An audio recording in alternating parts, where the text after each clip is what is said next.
বিষয়টা থাকছে, এইটা মূলত কি কি ক্ষেত্রে খারিজ হতে পারে কারোর ফর্ম? যদি তার মানে বার্ষিক ইনকাম কি সেক্ষেত্রে কোথাও ডিপেন্ডেন্ট না, মানে কোনো খারিজ হওয়ার কেন ব্যাপারটা আসবে কেন? আমি যদি সত্যি কথা লিখি তাহলে খারিজ হবে কেন?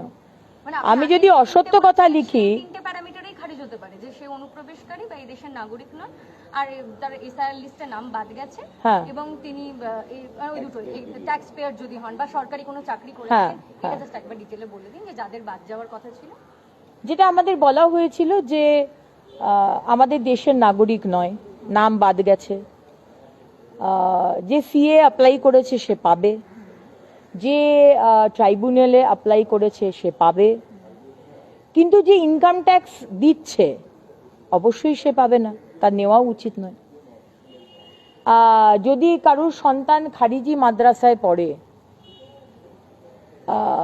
বা সেটা এখনো অতটা এ করে দেখা হবে না, যদিও বা সেটা নামে আছে ভ্যাকসিনেশন।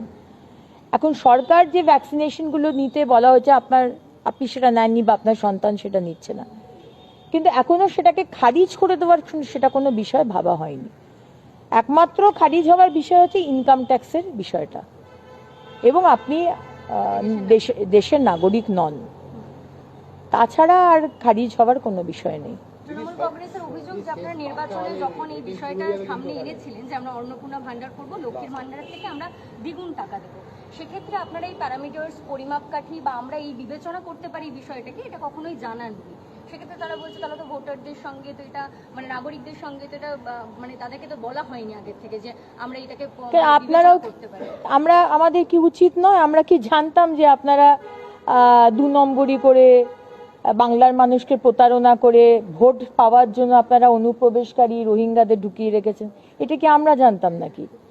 আমরা তো প্রথমবার সরকার করেছি, এটা তো আমাদের জানা ছিল না। কিন্তু যখন দেখলাম যে আপনারা ভুয়ো এরকম নাম ঢুকিয়ে রেখেছেন, আবার আপনাদের পুরুষ ক্যাডারদেরও ঢুকিয়ে রেখেছেন, আমরা এটা নিয়েও ডিসকাশন হয়েছে যে হয়তো সোমবার থেকে যে আমরা চালু করছি সরকারি বাসে, কালকে মাননীয় মুখ্যমন্ত্রী বলেছেন মেয়েরা বিনামূল্যে ট্রাভেল করবে, আমরা এটাও এখন ভাবছি যে বুরখা পরে হয়তো ছেলেরাও উঠে যাবেন। কারণ আপনারা যেভাবে 15 বছর চিটিংবাজি করে সরকার চালিয়েছেন, এই ধরনের বিষয়গুলো হয়তো আসবেই। সেই সময় তো জানতাম না, এখন দেখতে পাচ্ছি টাকাটা তো আমার নয়, টাকাটা তো জনগণের। জনগণের টাকা নিয়ে সম্মান তো আপনাদের কোনোদিনই ছিল না, আমাদের আছে। তাই জন্য আমরা চাই না জনগণের টাকাটা নষ্ট হোক। স্ক্রুটিনি তো হবেই। আজকে তো জানতাম না যে এত ভুয়ো নাম আপনারা ঢুকিয়ে রেখেছেন। এই দেখার পর তো আমরা ডিসিশন নিয়েছি যে স্ক্রুটিনি হবে। আমিও বলেছি, মাননীয় মুখ্যমন্ত্রীও বলেছেন ক্যাবিনেট মিটিং এর পরে যে ট্রান্সফার হয়ে যাবে, যারা লক্ষ্মী ভান্ডার পাচ্ছে ট্রান্সফার হয়ে যাবে। তারপরে যখন দেখলাম, যখন ওই 91 লাখ যে নাম কাটা গেছে, যখন সেটা বলেছিলাম আপনাদের যে ওটা অ্যানালিসিস করা হবে, দেখা গেল যে অনেক পুরুষের নাম। তো এগুলো তো হতে দেওয়া যায় না। তাই জন্য বেশ করেছি, যেটা জনগণের ঠিক হবে, যেটা জনগণের টাকাকে সম্মান দেওয়া হবে, রক্ষা করা হবে। এক একটা টাকা আমাদের রক্ষা করতে হবে, অপচয় যেন না হয়। আর যাদের পাওয়ার কথা তারা অবশ্যই পাবে। একটা প্রশ্ন, সেটা হচ্ছে আপনি বললেন 10টা মিউনিসিপ্যালিটিতে পাইলট প্রজেক্ট হিসেবে স্বচ্ছ অ্যাপ শুরু হচ্ছে। মধ্যে এখনো একটা জিজ্ঞাসা মানুষ জানতে চাইছে যে এই ফর্মটা কোথা থেকে পাবো এবং অনলাইনটা কেমন করে মানে চালু হয়ে গেছে পুরোপুরি, প্রথম দিনকে কত আবেদন, এই দুটো জিনিস যদি একটু। কাল থেকে ফর্মটা মাননীয় মুখ্যমন্ত্রী লঞ্চ করেছেন। এই ফর্মটি অনলাইন এবং অফলাইনে পাওয়া যাবে। অফলাইনে আপনি পাবেন বিডিও অফিস থেকে, ডিএম অফিস থেকে, কর্পোরেশন থেকে, মিউনিসিপ্যালিটি থেকে, এবং আমাদের যারা বিডিওর মানে আমাদের পঞ্চায়েতের যে কর্মীরা রয়েছেন, আমাদের মিউনিসিপ্যালিটি যে কর্মীরা রয়েছেন, তারাও আবার বাড়ি বাড়ি গিয়ে দেবেন। এবং আপনাদের কারোর জন্য অপেক্ষা করতে হবে না, অনলাইন থেকে ফর্মটাকে ডাউনলোড করে ফিল আপ করে আপনার মানে কাছাকাছি যে সরকারি অফিস রয়েছে সেখানে গিয়ে জমা দিয়ে দেবেন। এবং এখানে যে কলামসগুলো রয়েছে সেগুলো আমরা চাইছি সেগুলো আপনারা ফিল আপ করে দিন। এটা আমাদের ভালোর জন্য, আপনাদের ভালোর জন্য। কারণ লাস্ট 15 বছর আপনারা দেখতে পাচ্ছেন, এবং গতকালও মাননীয় মুখ্যমন্ত্রী বলেছেন যে কিভাবে পুরুষরা তারা লক্ষ্মীর ভান্ডার পেয়েছে। এখন গণেশ কার্তিকরাও লক্ষ্মীর ভান্ডার পেয়ে গেছে। পুরুষদের জন্য তো এইটা ছিল না, কিন্তু আজকে কোনো রকম দেখা হয়নি, ইচ্ছে করেই দেখেনি।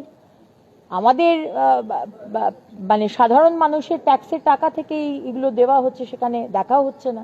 সুতরাং দেখুন, আমরা চাইছি যার পাওয়ার উচিত, যার নৈতিক অধিকার রয়েছে পাওয়ার, যার কিছু নেই তাকে অবশ্যই দেওয়া হবে। কিন্তু আমি যদি ইনকাম ট্যাক্স দিই, তাহলে আমার কি 3,000 টাকাটা নেওয়া উচিত মাসে মাসে সরকারের থেকে?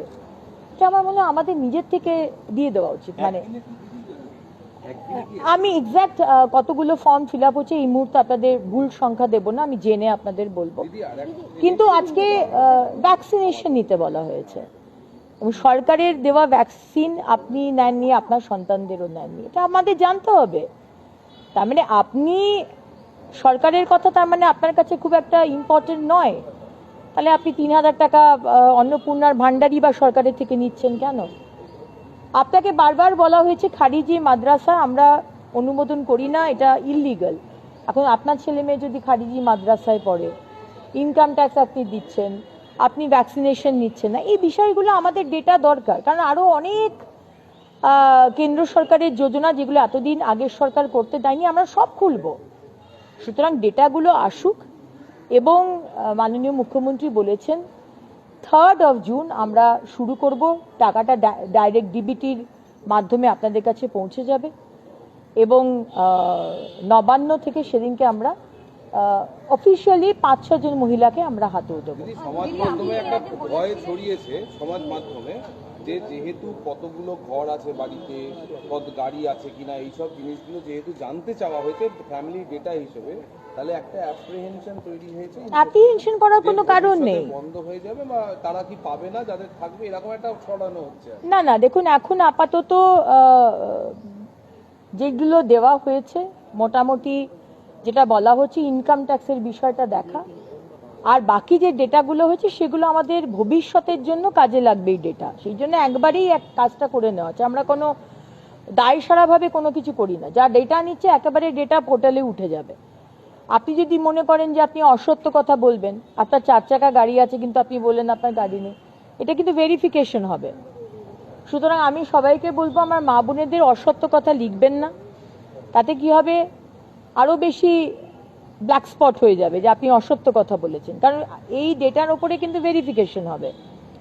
সুতরাং আমি চাইবো সবাই, এটা আমাদেরই টাকা, এবং যে টাকাগুলো আমাদের আরো গরিব মা বোনেরা রয়েছে তারা পাক, আমাদের যাদের সামর্থ্য রয়েছে তারা আমরা নয় না নিলাম। দিদি এখানে একটা প্রশ্ন আছে যে বার্ষিক যে ইনকাম পরিবারের সেটা জানতে চাওয়া হয়েছে। স্বাভাবিকভাবে অনেক মহিলা রয়েছেন যারা হোল টাইম হাউসওয়াইফ, সারা জীবনে কোনোদিন কাজ করতে পারেননি বা সেই সুযোগ অবসর হয়নি, তারা এতদিন টাকা পেতেন। সেক্ষেত্রে বার্ষিক ইনকামের উপরে যদি এটা ডিপেন্ড করে, তাহলে কোথাও গিয়ে যাদের অনেক লক্ষাধিক ইনকাম রয়েছে পারিবারিক ক্ষেত্রে, ছেলে মেয়ে কিংবা তার স্বামী রোজগার করেছেন বা সরকারি কোনো চাকরিতে লিপ্ত রয়েছেন, তার তো ইনকাম ট্যাক্স ফাইল নেই। তার যদি ইনকাম ট্যাক্স ফাইল থাকে তাহলে সে নিশ্চয়ই পাবেন না, কিন্তু তার কোনো যদি ইনকাম ট্যাক্স ফাইল না থাকে তাহলে সে তো অবশ্যই পাবেন। সুতরাং এখানে যে অ্যাপ্লাই করছেন তার বিষয়টিকেই মেনলি দেখা হবে। কারণ আপনি দেখতে পাচ্ছেন যে গতকাল এরকম বহু আমাদের কাছে এসছে, এতদিনে, শুধু কালকে এসছে বলবো না, এতদিনে আমাদের দপ্তরে এবং মাননীয় মুখ্যমন্ত্রীর কাছে ডাইরেক্ট ডেটা চলে এসছে যে কিভাবে বিভিন্ন পুরুষ, কিছু কিছু তার মধ্যে সংখ্যালঘু পুরুষ, আবার কিছু কিছু তার মধ্যে মানে বেশিরভাগ বাইরের অনুপ্রবেশকারী, তারা সব পেয়ে গেছে। এটা তো আমরা হতে দেব না। दीदी महिलाओं में एक है कि दीदी 12